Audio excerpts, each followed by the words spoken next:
Price the lord. Hallelujah മിനിസ്ട്രിയിലൂടെ ദൈവവചനം സ്വീകരിക്കുന്ന എല്ലാവർക്കും ക്രിസ്തുമസിൻ്റെ പ്രാർത്ഥനാപൂർവമായ ആശംസകൾ നൽകുകയാണ്. പ്രിയമുള്ളവരെ, അനിശ്ചിതത്വത്തിൻ്റെ നടുവിൽ തന്നെയാണ് നമ്മളിപ്പോഴും.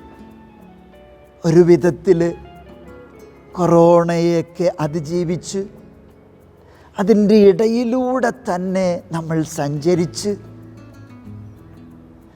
ഒരു വിധത്തിൽ മരുന്ന് കണ്ടെത്തി അല്ലെങ്കിൽ കണ്ടെത്താനുള്ള പരിശ്രമത്തിൽ വിതരണത്തിന് വേണ്ടിയിട്ടുള്ള ക്രമീകരണങ്ങളൊക്കെ ചെയ്ത് ലോകം മുന്നോട്ട് നീങ്ങുമ്പോൾ ദേ കേൾക്കുന്നു, അവൻ വേറൊരു രൂപം ധരിച്ച് നമ്മുടെ അരികിലേക്ക് വരുന്നു എന്ന്. തികച്ചും അനിശ്ചിതത്വത്തിൻ്റെ നടുവിലാണെങ്കിലും തിരുപ്പിറവി നമ്മൾ ആഘോഷിച്ച് വിശ്വാസത്തിൽ നവീകരിക്കുകയാണ്. അങ്ങനെ ഈ ക്രിസ്തുമസിനെ ആഘോഷിച്ച് നവീകരിക്കും വേളയിൽ ഈശോ നമുക്ക് നൽകുന്ന ഒരു വചനം ധ്യാനിക്കുക. ലൂക്കാ സുവിശേഷം 1-ാം അധ്യായം 31. നീ ഗർഭം ധരിച്ച് ഒരു പുത്രനെ പ്രസവിക്കും, നീ അവന് യേശു എന്ന് പേരിടണം. സ്നേഹമുള്ളവരെ, ഞാനൊരു പത്രവാർത്ത വർഷങ്ങൾക്ക് മുമ്പ് വന്നത് നിങ്ങൾ വീണ്ടും ഒന്ന് ഓർപ്പിക്കുകയാണ്. പക്ഷേ നമുക്ക് പരിചിതമായിരിക്കും, പത്രവാർത്ത വായിച്ചിട്ടുണ്ടായിരിക്കാം. വടക്കേ ഇന്ത്യയിലെ ഒരു സാധാരണ മനുഷ്യൻ തൻ്റെ ഉപജീവനത്തിൻ്റെ വകയിൽ നിന്ന് സ്വരൂപിച്ചു വച്ചവ, അങ്ങനെ സ്വരൂപിച്ചു വച്ചവ ഒരു വലിയ കാര്യത്തിന് വേണ്ടിയിട്ട് പ്രധാനമന്ത്രി ഏൽപ്പിക്കുകയാണ്. 1,00,000 തുകയുണ്ട്. ഒരു പക്ഷെ നമുക്കത് വലിയ തുകയായിരിക്കില്ല, പക്ഷെ അദ്ദേഹത്തിനതൊരു വലിയ തുകയാണ്. അത് പ്രധാനമന്ത്രി ഏൽപ്പിച്ചിട്ട് അദ്ദേഹം പറഞ്ഞു, ഇന്ത്യയിലെ ദരിദ്രരിൽ ദരിദ്രനായ ഒരുവന് ഈ തുക കൈമാറണം. നാളുകളേറെ കഴിഞ്ഞിട്ടും തുക കൈമാറ്റം ചെയ്യപ്പെടുന്നില്ല. അപ്പോൾ ഈ മനുഷ്യൻ അതിൻ്റെ കാരണം തിരക്കി കഴിയുമ്പോൾ അദ്ദേഹത്തിന് ലഭിച്ചു, ദരിദ്രരിൽ ദരിദ്രനായവനെ കണ്ടെത്താൻ സാധിക്കാത്തത് കൊണ്ട് തുക ഇപ്പോഴും കൈമാറിയിട്ടില്ല. എൻ്റെ കയ്യിൽ കോടീശ്വരന്മാരുടെ ലിസ്റ്റൊക്കെ ഉണ്ട്, ശതകോടീശ്വരന്മാരുടെ ലിസ്റ്റുമുണ്ട്. പക്ഷേ ദരിദ്രരിൽ ദരിദ്രനായവനെ കണ്ടെത്താൻ കഴിയുന്നില്ല എന്ന്. നോക്കിക്കേ പുൽക്കൂട്ടിലേക്ക്, അവിടെ ആരെ കാണാൻ സാധിക്കും?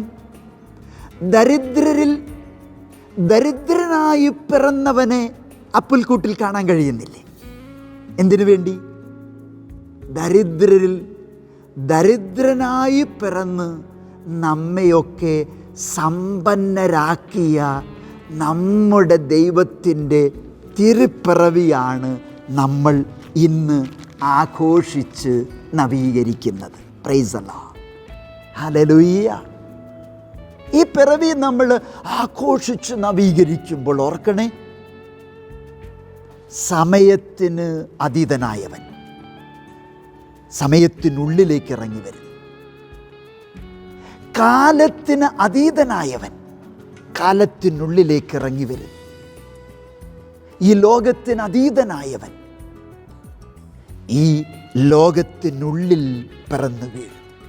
ഇതല്ലേ ക്രിസ്തുമസ്? അങ്ങനെ പിറന്ന ഈശോയോട് ചോദിക്കുക, പുൽക്കൂട്ടിലെ ഈശോയോട് ചോദിക്കുക, ഈശോയെ, നീ എന്തിനാണ് മനുഷ്യനായത്?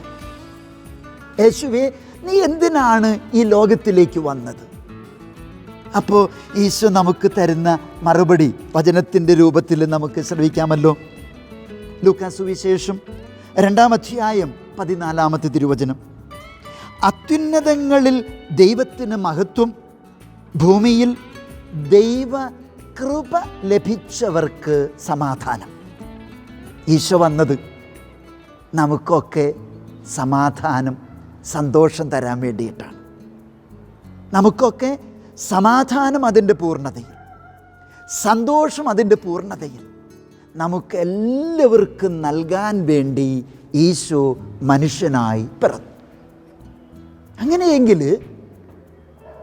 ഈശോ തൻ്റെ തിരുപ്പിറവിയിലൂടെ വാഗ്ദാനം ചെയ്ത ആ സമാധാനവും ആ സന്തോഷവുമൊക്കെ അതിൻ്റെ പൂർണ്ണതയിൽ അനുഭവിക്കാൻ നമ്മൾ എന്ത് ചെയ്യണം? ഒരു പുൽക്കൂട് കെട്ടി, ഒരു നക്ഷത്രം തൂക്കി, ലൈറ്റ് ക്രമീകരണങ്ങളൊക്കെ വരുത്തി, വിഭവസമർത്ഥമായിട്ടുള്ള ഒരു ഭക്ഷണം കഴിച്ച്, ഒരു പാതിരാ കുർബാനയിലൊക്കെ പങ്കെടുത്ത്, സോഷ്യൽ മീഡിയയിലൂടെ ചിലപ്പോൾ കൂദാശകളിലൊക്കെ പങ്കുചേർന്ന് ആകുമോ? ഞാൻ മറ്റൊരു വചനം കൂടെ വായിച്ചു തരാം. ലൂക്കാ സുവിശേഷം 3-ാം അധ്യായത്തിൽ ഈശോയുടെ ജ്ഞാനസ്നാന വേളയിൽ സ്വർഗം തുറന്ന് പരിശുദ്ധാത്മാവിലൂടെ പിതാവ് നൽകിയ ഒരു അരുളപ്പാട്. പരിശുദ്ധാത്മാവ് പ്രാവിൻ്റെ രൂപത്തിൽ അവൻ്റെ മേൽ ഇറങ്ങി വന്നു. സ്വർഗത്തിൽ നിന്നൊരു സ്വരമുണ്ടായി, ഇവൻ എൻ്റെ പ്രിയപുത്രൻ, നിന്നിൽ ഞാൻ പ്രസാദിച്ചിരിക്കുന്നു. ക്രിസ്തുമസിൻ്റെ സമാധാനവും സന്തോഷവും അതിൻ്റെ പൂർണ്ണതയിൽ ഇന്ന് മാത്രമല്ല എന്നും അനുഭവിക്കാൻ എന്തു ചെയ്യണം? ദൈവത്തെ പ്രസാദിപ്പിക്കണം. പുത്രൻ പിതാവിനെ പ്രസാദിപ്പിച്ചു എന്ന് പറഞ്ഞാൽ എന്താണ്? പുത്രൻ്റെ മനസ്സ് പിതാവിലൂന്നി നിന്നു എന്നുള്ളതാണ്, അല്ലേ? പുത്രൻ്റെ മനസ്സ് പിതാവിലൂന്നി നിന്നു, അങ്ങനെയാണ് പ്രസാദിപ്പിച്ചത്. അപ്പം നമ്മുടെ ജീവിതങ്ങൾ എന്താകണം? ഈ ക്രിസ്തുമസ് ആഘോഷവേളയിൽ നമ്മുടെയൊക്കെ മനസ്സുകൾ കർത്താവിൽ ഊന്നി നിൽക്കണം. വെള്ളത്തിൽ ഊന്നി നിൽക്കുന്ന ഒരു വൃക്ഷത്തിൻ്റെ വേര് പോലെ നമ്മുടെയൊക്കെ ജീവിതങ്ങൾ കർത്താവിൽ ഊന്നി നിൽക്കുമ്പോൾ, നമ്മുടെ മനസ്സ് കർത്താവിൽ ഊന്നി നിൽക്കുമ്പോൾ അത് കർത്താവിനെ പ്രസാദിപ്പിക്കുന്ന ജീവിതങ്ങളായിട്ട് മാറുന്നു. Price the lord. Hallelujah, hallelujah. അപ്പോൾ ഇന്ന് ക്രിസ്തുമസ് നൽകുന്ന സന്തോഷം എന്താണ്? ഈ ജീവിതം കർത്താവിലൂന്നി നിന്നാൽ ക്രിസ്തുമസിലൂടെ ദൈവം കൊണ്ടുവന്ന സമാധാനവും സന്തോഷവും എന്നും എനിക്ക് അനുഭവിക്കാൻ സാധിക്കുമെന്നുള്ളതാണ്. നീയും ഞാനുമൊക്കെ മനസ്സ് കർത്താവിലൂന്നിയാണോ നിൽക്കുന്നതെന്ന് ഇങ്ങനെ പരിശോധിക്കാം. ഈ വേളയിൽ ഒരു പരിശോധന കൂടി നടത്തുന്നത് നല്ലതാണല്ലോ. എങ്ങനെ അത് പരിശോധിക്കാം? നിൻ്റെ മനസ്സ് കർത്താവിലൂന്നി നിൽക്കുന്നു എന്ന് എങ്ങനെ മനസ്സിലാക്കാം? ഈശോയുടെ പിറവിയിൽ നമ്മൾ വളരെ പ്രത്യേകമായിട്ട് അനുസ്മരിക്കുന്ന 2 കാര്യങ്ങൾ ഞാൻ ഓർമ്മിപ്പിക്കുകയാണ്. ഒന്നാമത്തെ കാര്യം എന്തെന്നറിയൂ? സത്രത്തിൽ പോലും അവർക്ക് ഇടം ലഭിച്ചില്ല എന്ന് പറഞ്ഞാൽ വന്ന് പിറക്കാൻ എങ്ങും ഇടം കിട്ടിയില്ലെന്നുള്ള. സത്രത്തിൽ പോലും അവർക്ക് ഇടം കിട്ടിയില്ലെന്ന്. ഇടം വേണമെന്ന് വെച്ചാൽ കിട്ടും. ദേ, കോടികൾ മുടക്കിയാണ് നമ്മൾ തിരഞ്ഞെടുക്കുന്നവർക്ക് വേണ്ടി ഇരിക്കാൻ ഇരിപ്പിടം ഒരുക്കുന്നത്. അങ്ങനെയെങ്കിൽ സർവശക്തന് അതിനേക്കാളും മനോഹരമായിട്ടുള്ളൊരിടം കിട്ടും, ലഭിക്കുക തന്നെ ചെയ്യും. പക്ഷെ അവന് ഇടം കിട്ടിയില്ല. ഇല്ലാത്തത് കൊണ്ടല്ല, പിന്നെയോ വിട പറയാനുള്ള ഒരു മനസ്സ്. വിട പറയാനുള്ളവൻ്റെ മനസ്സ് എന്തിനോട്?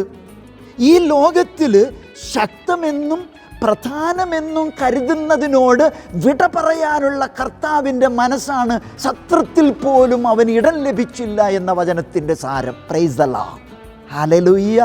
എൻ്റെ പ്രിയമുള്ള സഹോദരങ്ങളെ, ഈ ക്രിസ്തുമസ് വേളയിൽ നിനക്ക് പ്രധാനമെന്ന്, നീ ശക്തമെന്ന് കരുതുന്നതിനോട് വിട പറയാൻ കഴിയുന്ന ഒരു മനസ്സ് നീ സ്വന്തമാക്കിയാൽ നിൻ്റെ മനസ്സ് ദൈവത്തിലൂന്നി നിൽക്കുന്നു എന്ന് സാരം. Price the lord. ഹല്ലേലൂയ. അപ്പം ക്രിസ്തുമസിൻ്റെ സന്ദേശം, വിട പറയാനുള്ള നിൻ്റെ മനസ്സ് നീ കർത്താവിൽ നിന്ന് സ്വന്തമാക്കിയാൽ കർത്താവ് നൽകുന്ന സന്തോഷം അതിൻ്റെ പൂർണ്ണതയിൽ നിനക്ക് അനുഭവിക്കാൻ സാധിക്കും. രണ്ടാമത്തേത്, സത്രത്തിൽ പോലും ഇടം ലഭിക്കാതെ വന്നപ്പോൾ അവർക്ക് കിട്ടിയ ഇടം ഏതാണ്? ഒരു പുൽത്തൊഴുത്ത്. ഒരു കാലിത്തൊഴുത്ത്. ഈ പുൽത്തൊഴുത്തിനെ, ഈ കാലിത്തൊഴുത്തിന് വ്യാഖ്യാനിക്കുമ്പോൾ അവിടെയും തെളിഞ്ഞു നിൽക്കുന്ന സന്ദേശം എന്താണ്? പുൽത്തൊഴുത്ത് അത് ബലിത്തറയാണ്. പുൽത്തൊഴുത്ത്, കാലിത്തൊഴുത്ത് അത് ബലിത്തറയാണ്. അങ്ങനെയെങ്കിൽ എന്താണ് അവിടെ തെളിഞ്ഞു നിൽക്കുന്ന സന്ദേശം? എന്നെ പൂർണ്ണമായും മറ്റുള്ളവർക്കായി നൽകാനുള്ള യേശുവിൻ്റെ മനസ്സ്. അങ്ങനെയെങ്കിൽ ഈ ക്രിസ്തുമസിൻ്റെ രണ്ടാമത്തെ സുന്ദരമായിട്ടുള്ള ചിന്ത എന്താണ്? നിൻ്റെ മനസ്സ് ദൈവത്തിൽ ഊന്നി നിൽക്കുന്നു എന്ന് തിരിച്ചറിയാൻ നിന്നെ പൂർണ്ണമായും മറ്റുള്ളവർക്ക് നൽകാനുള്ള ക്ഷണമാണ് ക്രിസ്തുമസ്. നിന്നെ പൂർണ്ണമായും മറ്റുള്ളവർക്ക്, കുടുംബത്തിന്, പ്രിയപ്പെട്ടവർക്ക്, സമൂഹത്തിന്, സഭയ്ക്ക്, ശുശ്രൂഷകൾക്ക് നൽകാനുള്ള നിൻ്റെ മനസ്സാണ് യേശുവിൻ്റെ മനസ്സ് നീ സ്വന്തമാക്കിയെന്നോ കർത്താവിൽ ഊന്നി നിൽക്കുന്ന മനസ്സെന്നോ വ്യാഖ്യാനിക്കാൻ കഴിയുക. അങ്ങനെയെങ്കിൽ പ്രിയമുള്ള സഹോദരങ്ങളെ, വിട പറയാനുള്ള ക്ഷണമാണ് ക്രിസ്തുമസ്. മറ്റുള്ളവർക്കായി നിന്നെ തന്നെ നൽകാനുള്ള ക്ഷണമാണ് ഈ ക്രിസ്തുമസ്. എങ്കിൽ നമുക്ക് ഈശോയോട് പ്രാർത്ഥിക്കാം. കർത്താവേ, എൻ്റെ മനസ്സ് നിന്നിൽ ഊന്നി നിന്നുകൊണ്ട് ലോകത്തിന് ശക്തം, പ്രധാനം എന്നുള്ളതിനോട് വിട പറയാനുള്ള ഒരു മനസ്സും, എന്നെ പൂർണ്ണമായും എനിക്കായി നൽകപ്പെട്ടവർക്ക് നൽകാനുള്ള ഒരു മനസ്സും എനിക്ക് നൽകി എന്നെ അനുഗ്രഹിക്കണമേ. ആമേൻ. ഒരിക്കൽ കൂടെ ഈ ക്രിസ്തുമസിൻ്റെ സകല സന്തോഷവും സമാധാനവും ഏറ്റവും സ്നേഹത്തോടെ ആശംസിക്കുന്നു.